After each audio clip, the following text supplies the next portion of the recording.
हज़रात मुहतरम, आप बड़े खुश नसीब हैं कि जो जाने वाले हैं दुनिया की कोई ताकत उन्हें नहीं रोक सकती है। जो जा रहा है उन्हें जाने दें, लेकिन खुश नसीब हैं वो लोग कि जो आज अपने दामनों को फैलाए अल्लाह की रहमतों का इंतजार कर रहे हैं। और रहमत खुदाबंदी इस जलसा-ए खैर में झूम झूम कर बरस रही है। याद रखें, शायद मेरी मालूमात की हद तक ये सैयदी सरकार हुजूर नवाज अख्तर मियाँ साहब क़िबला दामज़िल्लुहुल अक़दस की पहली आमद यहाँ हो रही है और आपकी सरजमीन ने आज हुसैन की औलाद के कदमों को चूमा है, कदमों को बोसा दिया है। शायद आपको इस बात की अहमियत का एहसास न हो, लेकिन याद रखें कि हिंदुस्तान की और पूरी दुनिया की न जाने कितनी सरजमीनें हैं कि जो आज भी मुंतजिर हैं कि आए काश हुसैन की औलाद का यहाँ से गुजर हो जाए और हमें भी उनके कदमों को बोसा देने का मौका मयस्सर आ जाए। लेकिन वो सरजमीनें रब की बारगाह में अर्ज कर रही हैं, मगर उन्हें ये किस्मत नहीं लिखी गई, मुकद्दर में नहीं लिखा गया।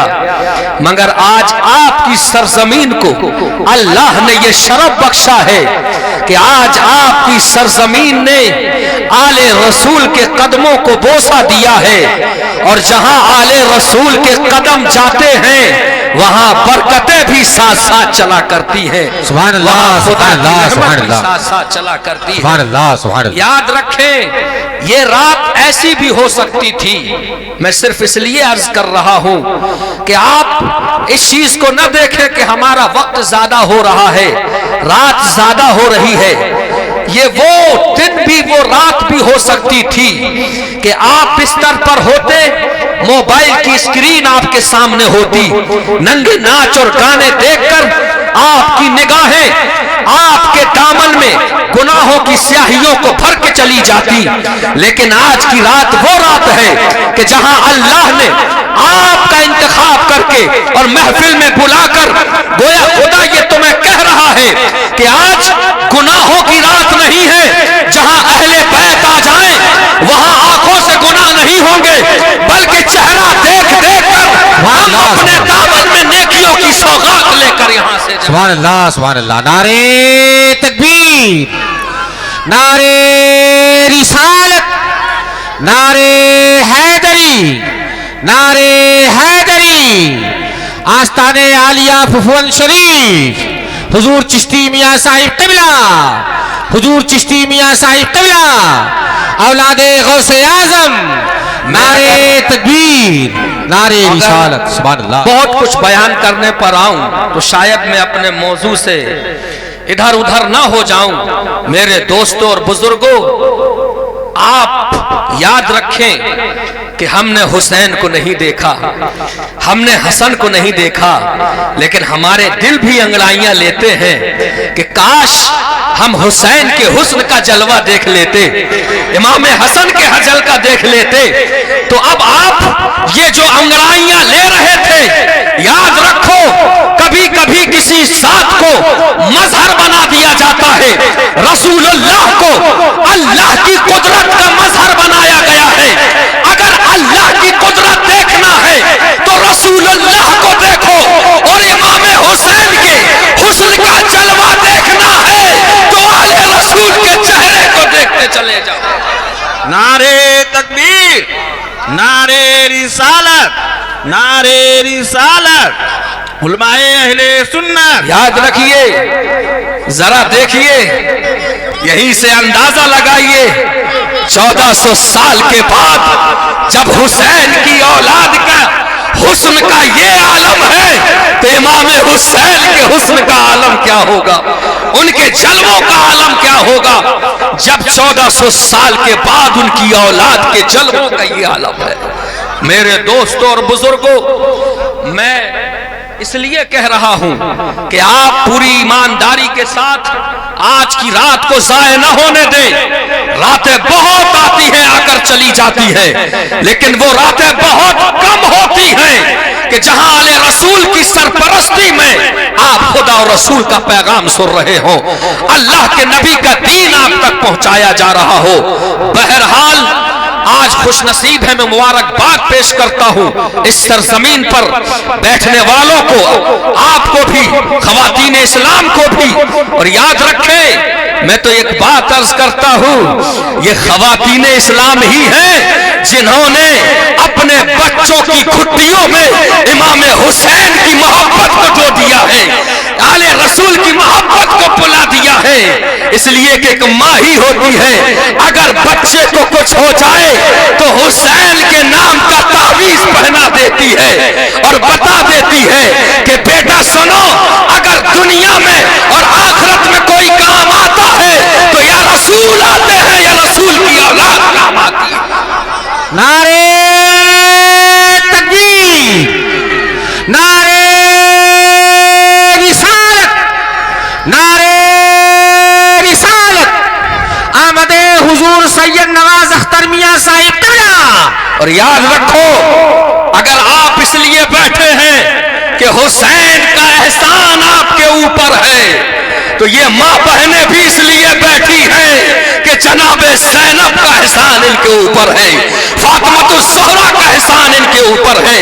अगर हुसैन का एहसान तुम्हें उठने नहीं देता तो याद रखना, फातिमातुज़ ज़हरा का एहसान भी इन खवातीन को उठने नहीं देगा। और अल्लाह ने चाहा तो पूरी कामयाबी के साथ अहले बैत की ज़बान से हम खुदा और उसके रसूल का जिक्र सुनकर ही अपने घरों की तरफ। नारे तकबीर, नारे रिसालत, नारे रिसालत। आस्ताने आलिया समदिया दारुल खैर फफुन शरीफ, शहजादे हुजूर मुजाहिदे सुन्नियत, नबीरे हुजूर हाफिजे बुखारी, फैजाने हुजूर हाफिजे बुखारी, फैजाने अकबरुल मशाइख, मसलके आला हजरत।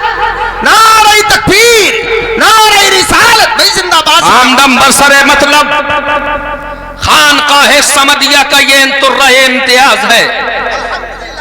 वहां से आपको कोई ना कोई ऐसा पैगाम जरूर दिया जाएगा कि अगर जिंदगियों में उतार लिया तो कब्र और आखिरत तक तुम्हारे साथ जाएगा। कादी अब्दुल रशीद साहब ने इस जलसा-ए खैर का इनकाद आपके ताउन से किया है। क्यों किया? इसलिए कि आज उनकी मेहनतों को दिखाने का दिन है। तीन बच्चे ऐसे हैं जिन्होंने कुरान करीम को अपने सीनों में सजा लिया है। कुरान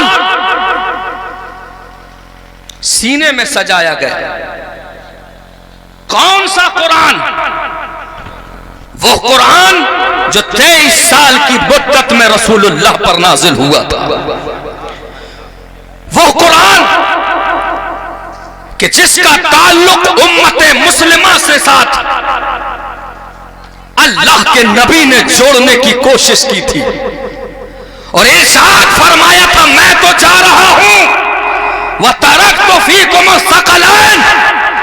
लेकिन याद रखना, किसी मोड़ पर अपने आप को बेसहारा न समझना। मैं दो चीजें छोड़कर जा रहा हूं, एक कुरान, दूसरी मेरी औलाद। अगर कुरान और औलाद को थामे रखना, अगर एक हाथ में कुरान है, दूसरी हाथ में औलाद रसूल है, तो चाहे जितनी आंधियां आती रहे, मगर कोई तुम्हें गुमराह नहीं कर सकता।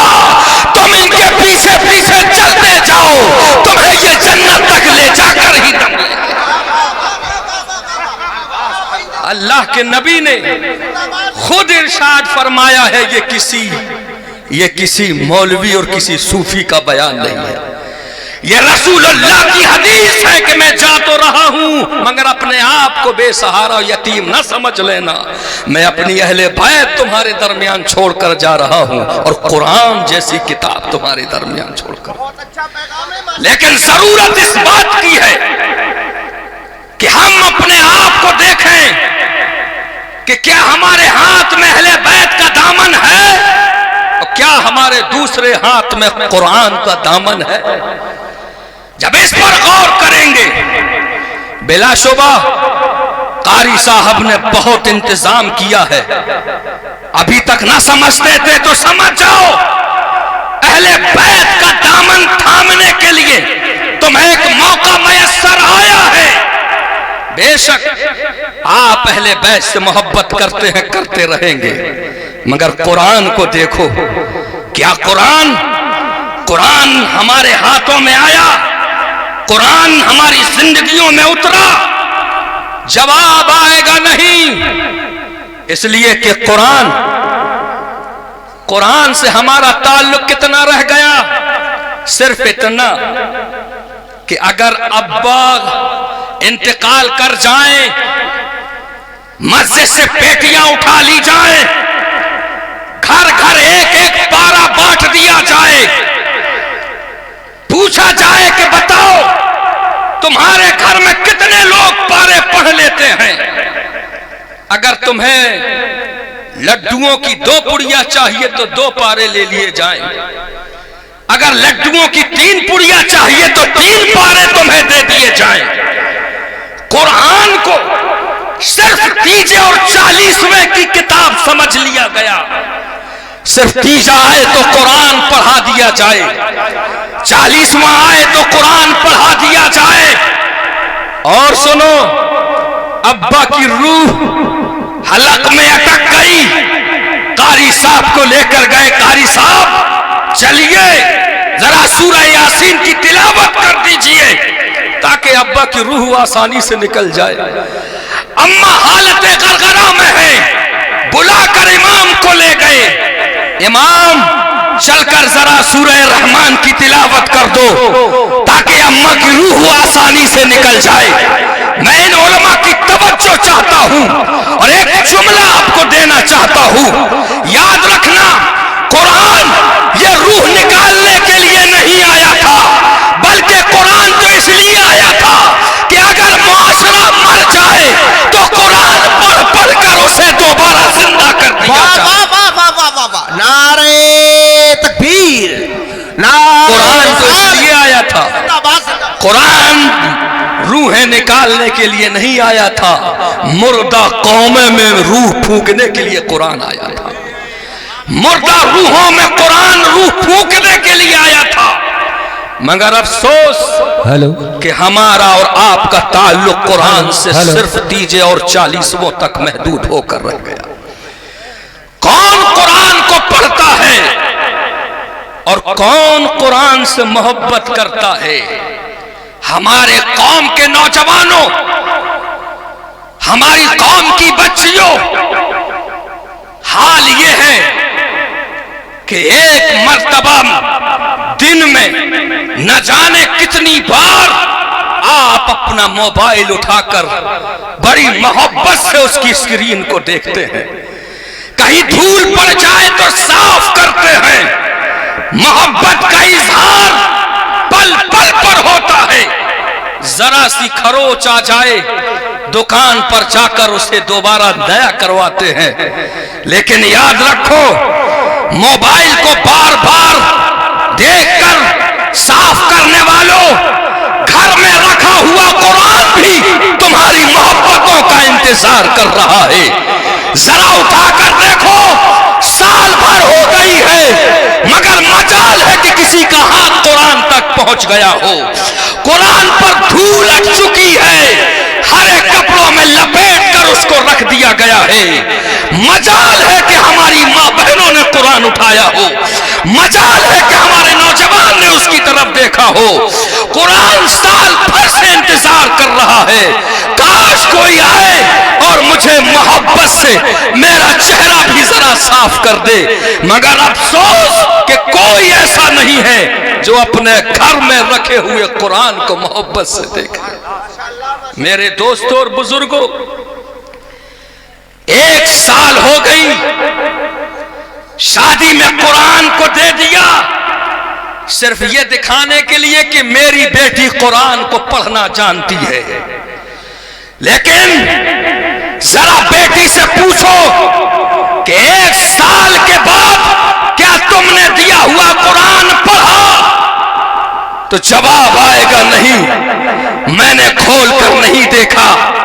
मगर पूछे तो कौन पूछे, वो माँ बाप पूछने की जुर्रत नहीं कर सकते कि जो माँ बाप खुद साल भर कुरान न खोले तो उनकी बेटी कैसे कुरान खोल कर देख सकती है।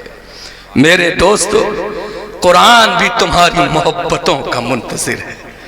कुरान तुमसे मोहब्बत की निगाह चाहता है।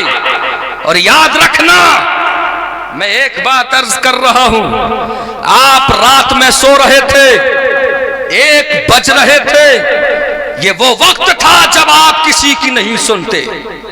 अचानक आपके मोबाइल में एक मैसेज की ट्यून बजी, आवाज आई कि किसी ने मैसेज किया है। 1 बज रहा था, चाहते तो आप मैसेज न देखते, पैगाम न देखते, हटा देते, लेकिन 1 बज रहा होगा, आप उठाकर मैसेज देखेंगे। इसलिए देखेंगे कहीं ऐसा ना हो कि जिसने मैसेज भेजा है रात में ही उसे जरूरत हो, मैं अभी ना देखूं, सुबह देखूं, तो फिर मामला ये हो कि मैं फोन करके कहूं मैंने मैसेज देखा, तो कहने वाला कहे अब देखने से क्या होता है। अरे जब वक्त था तब देख लेते तो तुम्हारा भी काम होता, मेरा भी काम होता। अब वक्त निकल गया, अब मैसेज देखने से कोई फायदा नहीं है। याद रखो, कुरान में अल्लाह का पैगाम छुपा है, कुरान में मैसेज छुपा है। जब तक जिंदगी है कुरान का पैगाम उठाकर देख लो। अगर आंख बंद हो गई और फिर रब से कहा कि हमने मैसेज नहीं देखा, तो अल्लाह तुमसे कहेगा अब अफसोस करने से क्या होता है। अरे मरने से पहले देख लेते तो तेरा कोई फायदा नहीं हो जाता। मेरे दोस्तों और बुजुर्गों, कुरान को अपने मोहब्बतों से सजा। कुरान आज हमारी जिंदगी से निकल गया। एक दौर था जब फजर के बाद हम छतों पर देखते थे कि बूढ़े और बुजुर्ग कुरान को लिए हुए तिलावत कर रहे हैं, घरों से कुरान की आवाज आ रही है। लेकिन अब सब खत्म होता जा रहा है और उम्मत मुस्लिमा का ताल्लुक कुरान से टूटता चला जा रहा है। याद रखना, साल भर नहीं देखते हो, बेहुरमती, बेतवज्जुही। आपके घर शादी हो रही थी, एक मेहमान आया, ठाट बाट के साथ गैरत वाला मेहमान आपके घर पहुंचा, लेकिन 2 घंटे हो गए, न किसी ने उस पर तवज्जो दी, न किसी ने पानी के लिए पूछा, न किसी ने बैठने के लिए कहा। तो जानते हो क्या होगा? आवाज आती है, ड्राइवर गाड़ी निकालो। क्या हम यहाँ खाने के भूखे हैं? क्या हमें भिखारी समझ लिया गया? अरे 2 घंटे हो गए, कोई तवज्जो देने के लिए तैयार नहीं है। अब हम यहाँ नहीं रुकेंगे। एक मेहमान तवज्जो ना दो तो चला जाता है। अरे ये कुरान खुदा का मेहमान है, इस पर तवज्जो दे दो। कहीं ऐसा ना हो कि अगर तवज्जो ना दो तो ये अपनी बरकतें लेकर हमारे और आपके घरों से चला जाए। जिंदाबाद। मेरे दोस्तों और बुजुर्गों, इस मेहमान पर तवज्जो दे दो। यही वजह है कि आज बरकतें हमारे घरों से उठ गई, इसलिए कि हमने उस मेहमान पर तवज्जो नहीं दी जो 1 साल से हमारी मोहब्बतों का मुंतज़िर है। याद रखना, जानते हो कुरान में क्या है? मुझे ये बताओ, गांव का माहौल है, ये नेपाल है, विधायक तो जानते ही होंगे। एक शख्स विधायक है और आपके मोहल्ले का इंसान डायरेक्ट बगैर किसी वास्ते के विधायक से बात कर लेता है। उसकी पहुंच है कोई जो मोहल्ले में उससे लड़ाई मोड़ ले? जवाब आएगा नहीं। उससे कौन लड़े? एक फोन लगाएगा, मामला बिगड़ेगा। और अगर किसी का प्रधानमंत्री से ही डायरेक्ट ताल्लुक हो तो है कोई जो उससे लड़ने की, आंख उठाने की कोशिश करे? नहीं। और जरा उससे पूछो, पूरे मोहल्ले में इतरा कर चलेगा, खबरदार जो आंख उठाने की कोशिश की। मालूम नहीं मैं किससे बातें करता हूं। और याद रखो, जब इनका ये हाल है तो अगर कोई बगैर वास्ते के अल्लाह से बातें कर ले तो फिर उसका क्या आलम होगा? जब आप देखिए, आप कहेंगे मौलाना अल्लाह से बातें करना तो नबियों का काम है, अल्लाह से बातें करना तो रसूलों का काम है, हम भी क्या अल्लाह से बातें कर सकते हैं? अल्लाह के नबी ने खुदा से बातें करने का नुस्खा तुम्हें दिया है। आका इरशाद फरमाते हैं, इज़ा अरादा अहदुकुम अन युहद्दिस रब्बहु फलयक़राइल कुरान।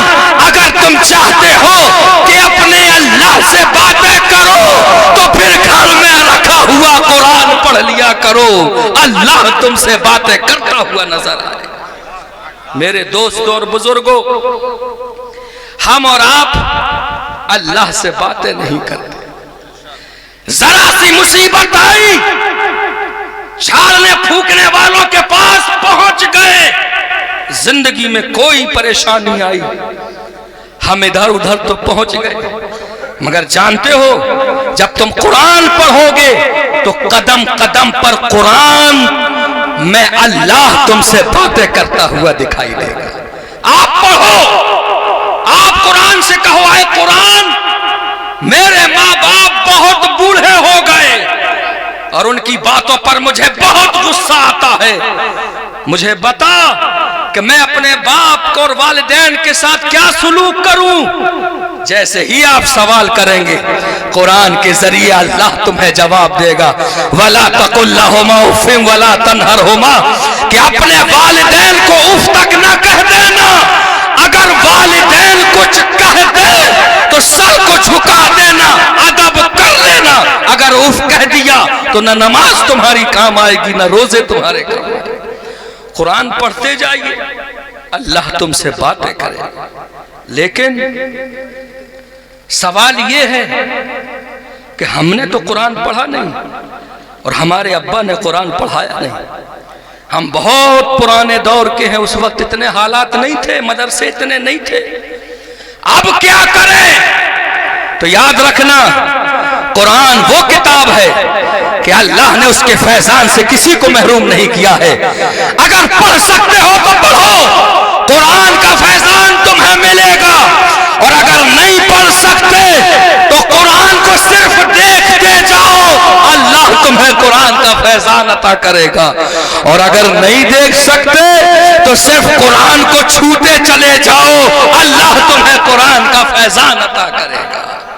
कुरान तो वो किताब है कि कुरान को देखना भी इबादत, कुरान को छूना भी इबादत, कुरान को पढ़ना भी इबादत।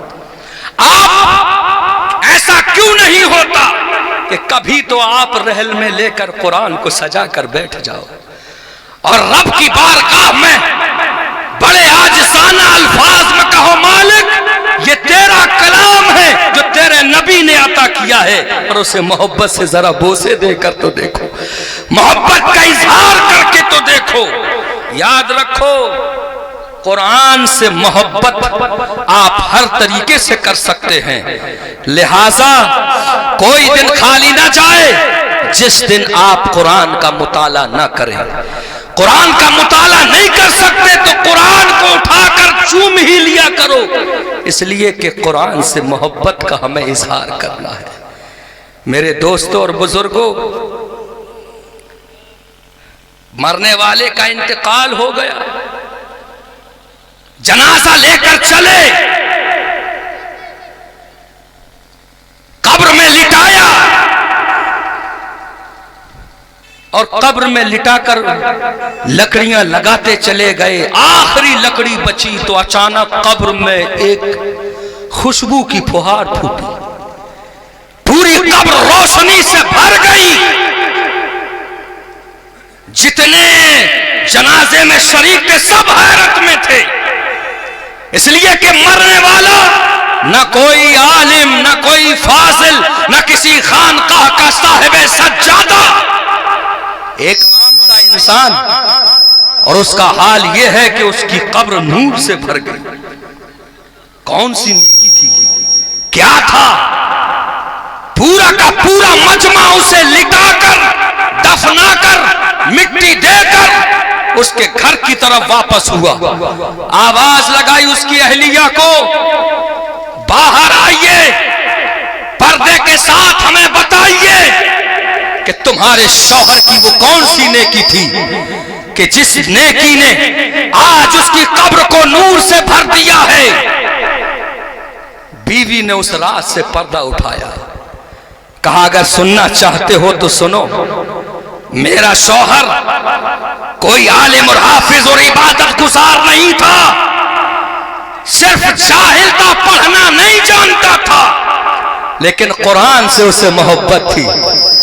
और उसकी मोहब्बत का हाल यह था कि फजर की नमाज पढ़ के आता था और आकर कुरान घर में खोलता था, वरक पलटता जाता था और रो रो कर अर्ज करता था, ऐ मेरे खुदा, मुझे ये तो नहीं मालूम कि तेरे कुरान में क्या लिखा है, लेकिन मालिक मैं गवाही देता हूं, जो लिखा है सच लिखा है, जो लिखा है हक लिखा है। यही सदा लगाता जाता था। इस मोहब्बत का सिला ये मिला कि उसका लाशा बाद में पहुंचा है, रहमत के फरिश्ते पहले पहुंचा दिए गए। मेरे दोस्तों और बुजुर्गों, लिहाजा कुरान से अपना ताल्लुक बनाओ और अपने बच्चों को कुरान जरूर पढ़ाओ, यह उनका हक है। अगर ये हक न दिया तो कल कयामत के दिन तुम्हारा गिरेबान होगा और इन बच्चों का हाथ होगा। हक है ये उनका कि हर बच्चे को कुरान पढ़ना सिखाना चाहिए। आज यहां पढ़ा लिखा तबका भी बैठा है, मां बहनें भी बैठी हैं। हम कितनी फिक्र करते हैं कि हमारा बच्चा अच्छे से अच्छे स्कूल में पढ़े और पढ़कर अपना भविष्य और अपना मुस्तकबिल सही कर ले, लेकिन याद रखो तुम्हारे बच्चे के सामने दो भविष्य और दो मुस्तकबिल है। एक वो मुस्तकबिल है जो सिर्फ 70 साल तक रहता है और एक वो मुस्तकबिल है जो मरने के बाद शुरू होता है। अगर तुम अपने बच्चों के साथ इंसाफ करो तो जिस तरह दुनिया का मुस्तकबिल संवारने की बात करते हो, तुम्हें आखिरत का मुस्तकबिल भी संवारना हो। वरना उस बाप से ज्यादा कोई जालिम नहीं हो सकता जो अपने बेटे की दुनिया तो बना दे मगर आखिरत बनाने की फिक्र ना करे। मेरे दोस्तों और बुजुर्गों, आज एक होड़ लगी है, जिसे देखो बस बेटे को अच्छे से अच्छा स्कूल, अच्छे से अच्छा स्कूल, बेशक पढ़ाया, लेकिन याद रखना अगर सिर्फ स्कूल तक रह गया तो हाल ये होगा कि बाप का जनाजा होगा, बेटा दूर खड़ा होगा, बाप कब्र में एक एक सवाब के लिए तरस रहा होगा और बेटे के पास कुछ नहीं होगा कि वो अपने बाप के लिए कुछ सवाब पहुंचा सके। क्या पहुंचाओगे? आपने तो अंग्रेजी पढ़ाई है, क्या अंग्रेजी पढ़ाने से सवाब मिलता है? आपका बेटा आपकी कब्र पर क्या पढ़ेगा? क्या ये पोयम पढ़ के आएगा? क्या ये पढ़ेगा ट्विंकल ट्विंकल लिटिल स्टार और ये कहेगा कि बारे इलाह मैंने जो अभी अंग्रेजी की पोयम पढ़ी है इसका सवाब मेरे वालिदैन को पहुंचा? नहीं पहुंचा सकते। अगर पहुंचाना है तो बेटे को इस तरह बना दो कि वो कब्र के पास खड़े होकर हाथों को उठाकर कहे कुल हुवल्लाहु अहद अल्लाहु समद लम यलिद वलम यूलद वलम यकुल लहू कुफुवन अहद। और ये पढ़कर फिर कहे मालिक मैंने तेरा कलाम पढ़ा है, मेरे वालिद की मग़फ़िरत फरमा। मेरे दोस्तों और बुजुर्गों, आप अपने आप को घुलाए डाल रहे हैं ताकि बच्चे का मुस्तकबिल बन जाए, बच्चे का मुस्तकबिल बन जाए, और अपने सारी जायदाद सारी दौलत लगा दी और भूल गए कि तुम्हारा भी तो एक मुस्तकबिल था। अरे इस काबिल तो बना देते कि कम से कम वो अपने लिए भी और तुम्हारे लिए भी कुछ निजात और मग़फ़िरत का सामान कर देता। वरना क्या होगा, मैं बहुत तवज्जो चाहता हूं, क्या होगा, आप चले जाएंगे, अज़ाब इलाही में घिरे होंगे। जानते हो, जब कोई अपने बच्चों को इस्लाम की राह पर नहीं डालता है, नहीं आता है और तड़पता है, तो अल्लाह की रहमत कहती है हमें छोड़ा था, हमारे कलाम को छोड़ा। अब जानते हो, जाओ, तुम्हें इजाजत है। जिन बच्चों की मोहब्बत में तुमने हमारा कलाम छोड़ा, हमारे रसूल का दीन छोड़ा, हम तुम्हें इजाजत देते हैं, जाओ उनके घरों पर जाकर अगर कोई सवाब मिल सकता हो तो जरा लेकर आओ। यक़ूमून अला अबवाबि बुयूतिहिम व युनादून बिसौतिन हसीन। ये बाप की रूह बेटे के दरवाजे पर दामन को फैलाकर आती है और बड़ी दर्द भरी आवाज में कहती है, हल मिन अहदिन मन यज़कुरु गुरबतना। ऐ घर वालों, जरा हमारी भी तन्हाई को याद करो, हमारे पल्लों पर, टुकड़ों पर पलने वालों, तुम सब भूल गए हो। तुमने हमारा घर ले लिया, हमारी जायदाद और दौलत ले ली और हमें कब्रों में छोड़कर चले आए। दामन को फैलाकर कहते हैं, अरे हमें भी तो याद रखो, कुछ हमें भी भेजो, हम यहां परेशान हैं। लेकिन बेटा दे तो क्या दे, आवाज सुने तो कौन सुने। उसके हाथ में तो रिमोट कंट्रोल है, सामने टीवी है, वो नंगे नाच और गाने देख रहा है, जो सिखाया था वो देख रहा है। कहते हैं कि हसरत के साथ वो रूह है। और याद रखो, दुनिया में बहुत लंबी लंबी नाकें लगाकर हम और आप रहते हैं। मजाल है कोई कुछ कह दे, मेरी नाक लंबी है, ऊंचा मकाम है।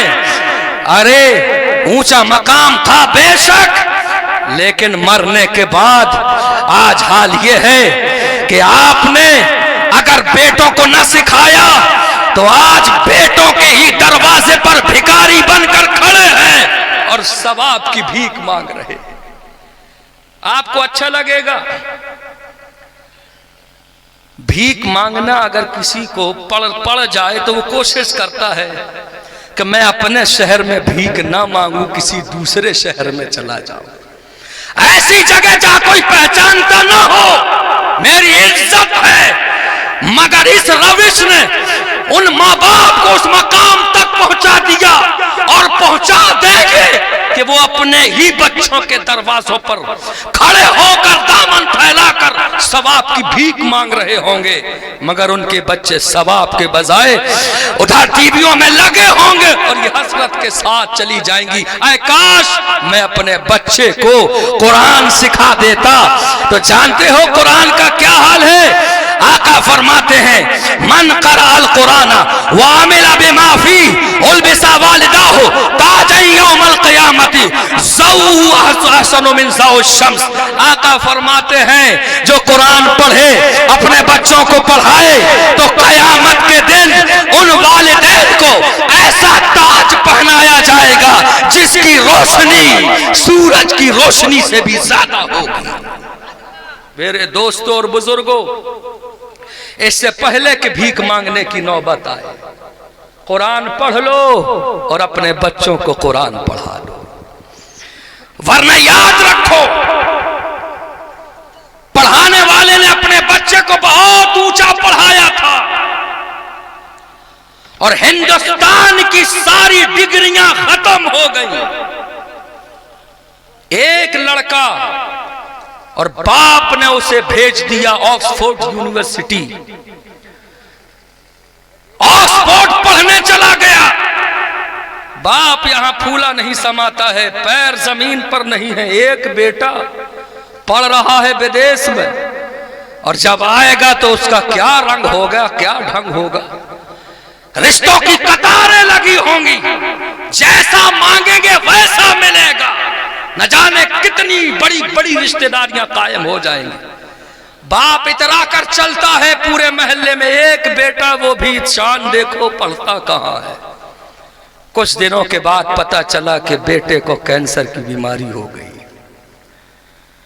डॉक्टरों ने कहा तशखीस कर दी गई, इलाज शुरू हुआ, घर का सारी दौलत असासा बिकता चला गया। बेटे को अपने घर बुला लिया। डॉक्टरों ने कहा ले जाओ, आखिरी मरहले में है, अब इसके बाद सिर्फ इतना रह गया है कि तुम इसकी खिदमत कर लो। बेटा बिस्तरे मर्ग पर है, आखिरी सांसें चल रही है। बाप सरहाने बैठा है, अपने बेटे की आखिरी लम्हों को देख रहा है। उस बाप से पूछो कि एक जवान बेटा उसका जा रहा है, कैसा महसूस होता है। बेटे ने बाप से कहा अब्बा आखिरी बार है, बस एक आरज़ू और दिल में रह गई है, उसे भी पूरा कर दो। कहा बेटा तुम्हारे लिए तो मैंने अपनी हड्डियां घुला दी, बताओ तुम क्या चाहते हो, मैं तुम्हारी आखिरी आरज़ू भी पूरी कर दूं। कहा अब्बा मैं ये चाहता हूं कि आपने मुझे जितनी डिग्रियां दिलवाई है, जाते जाते मैं उनकी जियारत करना चाहता हूं। बाप ने सोचा कि बेटा है, आखिरी वक्त में अपनी मेहनत देखना चाहता है। उठाकर लाया, बेटे ने एक एक डिग्री उठाकर देखी, 10 पास की, 12 की, इंटर की, एमए की, एमफिल, पीएचडी, सारी डिग्रियां उठाकर देखता गया और देखकर रखता चला गया। जब सब खत्म हो गई तो अपने बाप की तरफ नजर उठाकर कहता है अब्बा तुमने वो डिग्रियां तो मुझे इंतजाम करा दिया जो दुनिया में चलना थी, मगर इसमें वो डिग्री दिखाई नहीं देती जो खुदा की बारगाह में चलना है। वो डिग्री दिखाई नहीं दे रही है जो मुझे कब्र में लेकर जाना है, जो मुझे हश्र में लेकर जाना है। बाप का चेहरा शर्म से झुक गया। बेटा मैंने तेरी दुनिया बनाने की कोशिश की थी, आखिरत की तरफ फिक्र नहीं की। ये दुनिया यूनिवर्सिटी में ये डिग्रियां नहीं मिलती है, अगर ये मिलती है तो कुरान के पारों में मिलती है। मेरे दोस्तों और बुजुर्गों, इससे पहले कि ये मरहले आ जाए, अपने बच्चों को कुरान से जोड़ो। ये उनका हक है, मारो मत, ये उनका हक है। आप अपने बच्चों को कुरान जरूर पढ़ाइए। और मैं आखिरी बात अर्ज करूं, ये हाफिज कुरान बने हैं, ये पूरी बस्ती के लिए काबिल फख्र बात है। और एक बात याद रखना, कुरान ऐसी नेमत है कि अगर किसी को मिल जाए तो उस नेमत पर हसद नहीं किया जाता है, रश्क किया जाता है। हसद का मतलब यह होता है कि इसका बेटा हाफिज कुरान बन गया, अल्लाह करे कि यह कुरान भूल जाए। यह जलन है, हसद है, इसका बच्चा बर्बाद हो जाए।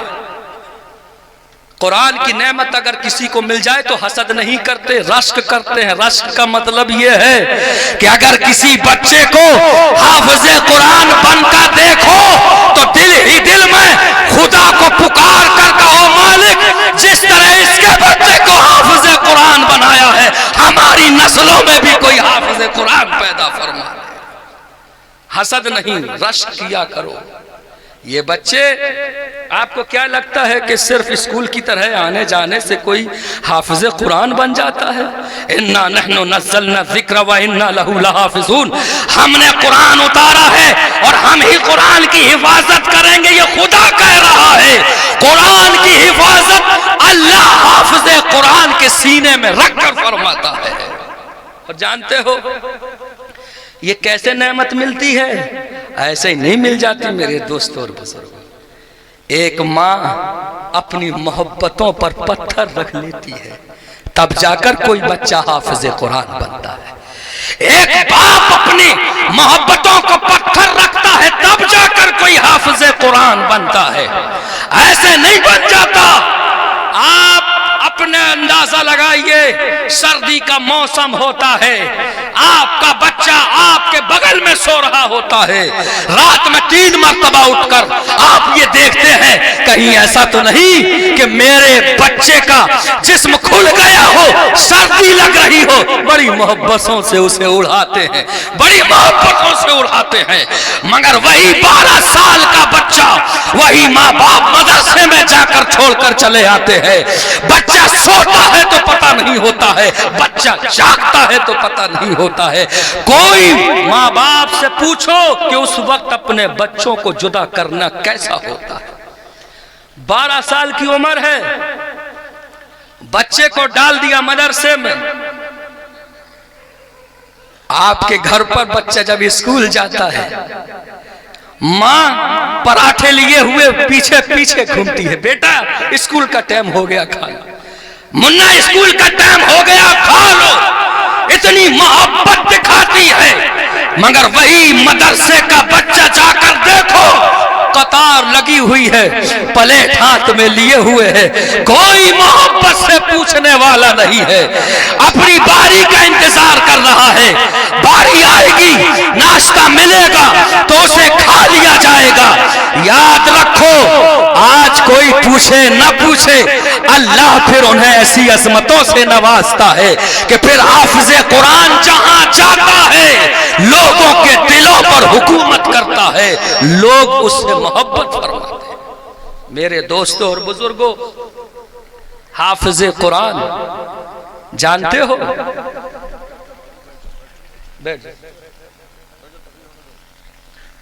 हाफिज़े कुरान ऐसे नहीं बनता। आप मदरसों में आकर देखो और मुझे अपने दिल पर हाथ रखकर बताओ, मां बहनें भी बताएं कि 12 साल का आपका बच्चा हो तो क्या घर में आप उससे कहेंगे कि अपने कपड़े खुद ही धो लो और पहन लो? नहीं, खुद धोएंगे, प्रेस करके पहनाएंगे। मगर कुरान की दौलत के लिए 12 साल का बच्चा धोते नहीं बनता, लेकिन फिर भी अपने नन्हे नन्हे हाथों से अपने कपड़ों को खुद ही धोता है। माँ की मोहब्बतें याद आती हैं तो सिर्फ फोन करता है, अम्मा की सिर्फ आवाज सुनता है, वहां से कहता है अम्मी जान। माँ पूछती है बेटा खैरियत से हो? जरा उससे पूछो। उसकी पूरी की पूरी जिंदगी कहती है मैं 12 साल का हूँ, मुझे खुद से जुदा कर दिया है और आज मैं इस हाल में हूँ कि 12 साल की उम्र में अपने कपड़े खुद धुल रहा हूँ, खाने के लिए कतार में लगा हूँ। लेकिन माँ भी कहती है बेटा अगर कुरान को याद करना है तो तुझे भी अपनी मोहब्बतों की कुर्बानी देनी होगी, मुझे भी अपनी मोहब्बतों की कुर्बानी देनी होगी। जब बच्चा और माँ बाप कुर्बानियां देते हैं तब जाकर हाफिज़े कुरान का फूल खिलता है और जो महकता है तो पूरे माशरे को कुरान के फैजान से महका के रख देता है।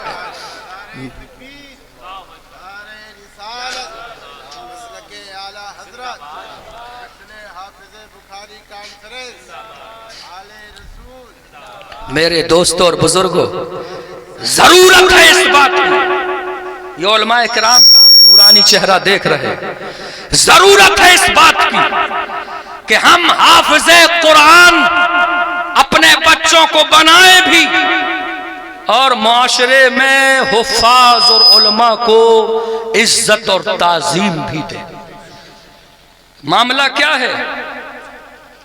किसी से पूछो, उलमा मौलवी नहीं बनाते,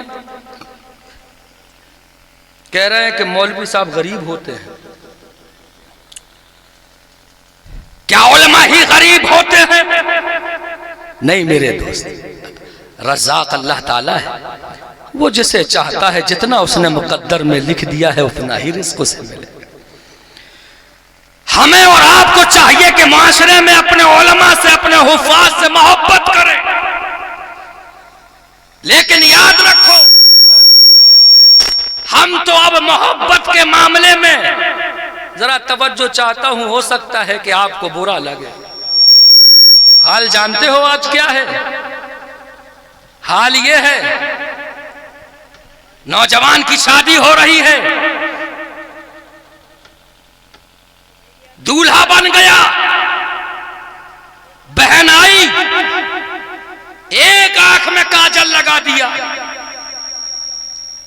अब दूसरी आंख में लगाना है तो भैया से कहा, भैया अब तो नजर आना चाहिए। भाई दूर